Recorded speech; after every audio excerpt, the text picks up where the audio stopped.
ನಿರಂತರ ಸುದ್ದಿಗಳಿಗೆ ಸಬ್ಸ್ಕ್ರೈಬ್ ಮಾಡಿ ನಮ್ಮ ಚಾನೆಲ್. ಈ ಬೆಲ್ ಐಕಾನ್ನ ಪ್ರೆಸ್ ಮಾಡಿ ತಾಜಾ ಸುದ್ದಿಗಳನ್ನ ಪಡೀರಿ.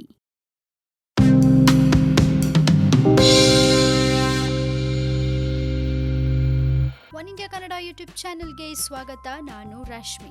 ಸಿದ್ದು ಪಟ್ಟಿಗೆ ಸಿಕ್ಕು ಕರ್ನಾಟಕದಲ್ಲಿ ವಿಲವಿಲ ಅಂತ ಇದ್ಯಾ ಬಿಜೆಪಿ. ಹೌದು, ಸಿದ್ದರಾಮಯ್ಯ ಅವರು ಮತ್ತೊಮ್ಮೆ ತಮ್ಮ ಚಾಣಾಕ್ಷ ರಾಜಕಾರಣದ ದಾಳವನ್ನ ಉರುಳಿಸಿದ್ದಾರೆ. ಬಿಎಸ್ ಯಡಿಯೂರಪ್ಪ ಅವರು ರಾಜ್ಯಾದ್ಯಂತ ತಿರ್ಕೊಂಡು ಬಂದು ಪರಿಶಿಷ್ಟರ ಮನೆಯಲ್ಲಿ ಉಂಡೆದ್ದು ಬಂದದ್ದನ್ನೆಲ್ಲ ಒಂದೇ ಏಟಿಗೆ ಸಿದ್ದು ಪಡ್ಚ ಮಾಡಿಟ್ಟಿದ್ದಾರೆ. ಸಿದ್ದರಾಮಯ್ಯ ಅವರ ಮೂಗು ಹಿಡಿದಾದ್ರೂ ರೈತರ ಸಾಲ ಮನ್ನಾ ಮಾಡಿಸ್ತೀನಿ ಅಂತ ಯಡಿಯೂರಪ್ಪನವರು ಎಲ್ಲಾ ಕಡೆ ಕೂಗಾಡಿ ಕಿರ್ಚಾಡಿ ಮೈಲೇಜ್ ತೆಗೆದುಕೊಂಡು ಬಂದಿದ್ರು. ಅಷ್ಟೇ ಅಲ್ಲ, ರೈತರನ್ನೆಲ್ಲ ಒಟ್ಟು ಮಾಡ್ಕೊಂಡು ಬಂದು ವಿಧಾನಸೌಧದ ಎದುರು ಪ್ರತಿಭಟನೆ ಮಾಡ್ತೀವಿ, ಆಗ ಹೇಗೆ ರೈತರ ಸಾಲ ಮನ್ನಾ ಮಾಡಲ್ಲ ನೋಡ್ತೀನಿ ಅಂತ ಹೇಳಿದ್ರು. ಯಡಿಯೂರಪ್ಪನವರು ಅದೆಷ್ಟು ಸಲ ಮೂಗ್ ಹಿಡಿಯೋ ಮಾತಾಡಿದ್ರು ಬಾಯ್ ಬಿಡದೆ ಸುಮ್ಮನಿದ್ದ ಸಿಎಂ ಸಿದ್ದರಾಮಯ್ಯನವರು ಈಗ ಏಕಾಏಕಿ ಸೈಲೆಂಟ್ ಆಗಿ ಸಾಲ ಮನ್ನಾ ಘೋಷಣೆ ಮಾಡಿದರ ಹಿಂದಿನ ಲೆಕ್ಕಾಚಾರ ಏನ್ ಗೊತ್ತಾ? ಸಹಕಾರಿ ಬ್ಯಾಂಕ್ಗಳಲ್ಲಿನ 50,000 ರೈತರ ಕೃಷಿ ಸಾಲ ಮನ್ನಾ ಮಾಡುವುದು ಅಂದ್ರೆ ಅದೇನ್ ಕಡಿಮೆ ಬಾಬತ್ತಾ? ಹಾಗಿದ್ರೆ ಮುಂದಿನ ವರ್ಷದ ವಿಧಾನಸಭೆ ಚುನಾವಣೆಗೆ ಸಿದ್ದು ತಯಾರಿ ಏನು? ಅವರ ತಯಾರಿ ಹೇಗಿದೆ ಗೊತ್ತಾ? ಅದರ ಒಂದು ಸ್ಮಾಲ್ ಡೀಟೇಲ್ ಹೇಳ್ತೀನಿ ಕೇಳಿ. ಸುಮ್ನೆ ಇದ್ದರಾದ್ರೂ ಆಗ್ತಾ ಇತ್ತು. ಕೇಂದ್ರ ಸಚಿವ ಅರುಣ್ ಜೇಟ್ಲಿ ಯಾವುದೇ ಸಾಲ ಮನ್ನಾಗೆ ಕೇಂದ್ರದಿಂದ ಬಿಡಿಗಾಸು ಕೊಡಲ್ಲ ಅಂತ ಹೇಳಿದ್ರು. ಆ ಮಾತನಾಡಿದ ಬೆರಳೆಣಿಕೆ ದಿನಕ್ಕೆ ಸಿದ್ದರಾಮಯ್ಯ ಕೃಷಿ ಸಾಲ ಮನ್ನಾ ಘೋಷಣೆ ಮಾಡಿದ್ದಾರೆ. ಅಂದ್ರೆ ಪ್ರತಿ ಪೈಸೆನೂ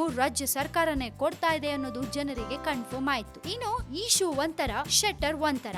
ಮೊನ್ನೆ ವಿಧಾನ ಪರಿಷತ್ ವಿಪಕ್ಷ ನಾಯಕ ಕೆಎಸ್ ಈಶ್ವರಪ್ಪನವರು ನೀವು ರೈತರ ಸಾಲ ಮನ್ನಾ ಮಾಡಿ ಅದರ ಹೊರೆಯನ್ನ ಬಿಜೆಪಿ ಅಧಿಕಾರಕ್ಕೆ ಬಂದು ತೀರಿಸುತ್ತೆ ಅಂತ ಸಿದ್ದರಾಮಯ್ಯನವರಿಗೆ ಹೇಳಿ ಪಕ್ಷವನ್ನ ಹೀರೋ ಮಾಡಿದ್ರು. ಅಷ್ಟರಲ್ಲಿ ಬುಧವಾರ ಜಗದೀಶ್ ಶೆಟ್ಟರ್ ಸಾಲ ಮನ್ನಾ ಮಾಡಿದ ಹೊರೆಯನ್ನ ನೀವೇ ತೀರಿಸಿ ಮುಂದಿನ ಸರ್ಕಾರಕ್ಕೆ ಇಡಬೇಡಿ ಅಂತ ಹೇಳಿದ್ರು. ಏನ್ ಸ್ವಾಮಿ, ಇದು ಒಂದೇ ಪಕ್ಷದೊಳಗೆ ಇಬ್ರು ಪ್ರಮುಖ ನಾಯಕರ ಮಧ್ಯೆ ಇಷ್ಟು ವ್ಯತ್ಯಾಸನಾ? ಇದು ಸಾಲದು ಅಂತ ಇಂದಿರಾ ಕ್ಯಾಂಟೀನ್ ಬೆಂಗಳೂರಿನ 28 ವಿಧಾನಸಭಾ ಕ್ಷೇತ್ರ ವ್ಯಾಪ್ತಿಯ 198 ವಾರ್ಡ್ಗಳ ವ್ಯಾಪ್ತಿಯಲ್ಲಿ ಆರಂಭಿಸಲಾಗುತ್ತೆ ಅಂತ ಹೇಳಲಾಗಿತ್ತು. ಅಗ್ಗದ ದರದಲ್ಲಿ ಊಟ ತಿಂಡಿ ನೀಡುವ ಯೋಜನೆ ಇದು. ಅನ್ನಭಾಗ್ಯ, ಕ್ಯಾಂಟೀನ್ ಭಾಗ್ಯಗಳು ಓಟು ತಂದುಕೊಡುವ ಲೆಕ್ಕಾಚಾರ ಇರೋದಿಲ್ವಾ? ನಮ್ಮ ಜನ ಅನ್ನದ ಋಣ ಮರಿತಾರ? ಇನ್ನು digital India, make in India, Mudra bank, note ನಿಷೇಧ ಇಂಥ ಯಾವುದೇ ಯೋಜನೆಗಳು ತಳಮಟ್ಟದಲ್ಲಿ ಜೀವನ ನಡೆಸ್ತಾ ಇರೋರನ್ನ ತಲುಪೋದಿಲ್ಲ. ಅವೆಲ್ಲ ಮಧ್ಯಮ ವರ್ಗ ಮತ್ತು ಅದರ ಮೇಲ್ಪಟ್ಟವರಿಗೆ ತಲುಪುತ್ತೆ. ಕೂಲಿ, ಅನ್ನ, ಸೂರು, ಬಸ್ಸು, ರಸ್ತೆ, ಆಸ್ಪತ್ರೆ ಇಂಥವು ಹಸಿದವರ ಬೇಡಿಕೆಗಳು. ಮಕ್ಕಳಿಗೆ ಶಾಲೆ, ಮಧ್ಯಾಹ್ನದ ಊಟ, ಹಾಲು, ಮೊಟ್ಟೆ, ಕಡಿಮೆ ಬೆಲೆಯ ಅಕ್ಕಿ ಇಂಥವು ಸಿದ್ದರಾಮಯ್ಯನವರ ಟ್ರಂಪ್ ಕಾರ್ಡ್ಸ್. ಇದನ್ನ ಉಪಯೋಗಿಸ್ಕೊಂಡೇ